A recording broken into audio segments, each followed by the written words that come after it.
Hey everyone, how's it going? My name is Drew Williams and I'm a cinematographer, and today we're here to chat about the brand new 75mm SIRUI anamorphic lens. SIRUI was kind enough to send me this lens a few weeks ago, and luckily for them, we wrapped principal photography on our short film titled Jump Seat just last week. The crew and I were absolutely blown away with how this lens made our film look. Of course, the whole film was shot on their anamorphic lens line, the 24, the 35, the 50, and now the 75mm. So a few people asked me, why are we shooting the entire film on anamorphic lenses? Well, that's because it provides a really cinematic quality feel that's organic, it looks nice, and it can only be achieved with using an anamorphic lens set. So for this lens, you could get beautiful in-camera light blooms, you'll get nice blue streaks when direct light sources are hitting the lens, which can be easily controlled using a matte box, and the 13 aperture blades help create amazing oval bokeh.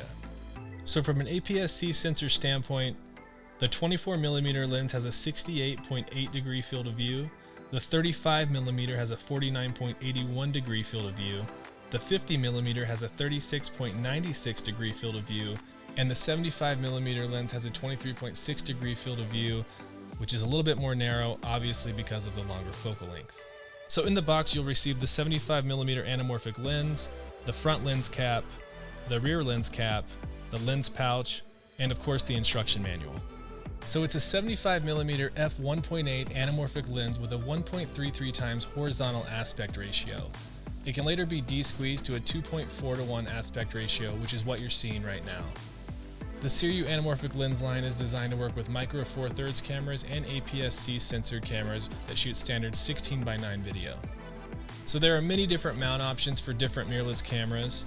There's the E mount for the Sony, which is what you're seeing right now, the EF-M mount for Canon, the Z mount for Nikon, the X mount for Fujifilm, and an MFT mount for Zcam, Panasonic, Olympus, and Blackmagic Pocket Cinema cameras. As soon as I unboxed this lens, I was blown away with how lightweight and durable it was. Of course, like other SIRUI anamorphic lenses, it's built in an aluminum housing, but it comes in barely over 1.5 pounds, which is extremely light for an anamorphic lens. Using an anamorphic lens helps to capture more horizontal information without compromising height.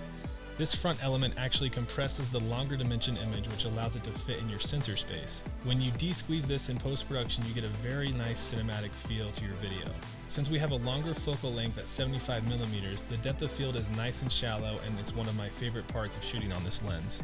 And the nitty-gritty of what this thing is made of, it has an aircraft aluminum housing, CNC machined parts, German Scott glass with multi-layer nano coating, focus and aperture rings with anti-slip teeth and filter specs that indicate the 75mm lens intercuts seamlessly with the entire line of SIRUI anamorphic primes in terms of appearance. And just like the other SIRUI anamorphic lenses, the focal ring and aperture ring are persistent in helping you dial in the correct focal distance and aperture that you want to achieve in your image. The focus ring has 186.05 degrees of rotation. This smooth aperture ring goes from f1.8 to f16, which allows you to dial in your depth of field depending on what you're shooting. I highly suggest these lenses as a filmmaker. It's a great way for someone to get into using anamorphic lenses without breaking the bank. Its organic and sharp look are truly representative of anamorphic characteristics and are simply beautiful to the eye. So if you have any questions for me, hit me up in the comments below. Also, feel free to subscribe to the channel if you want to. Thank you for watching, and we'll see you in the next video.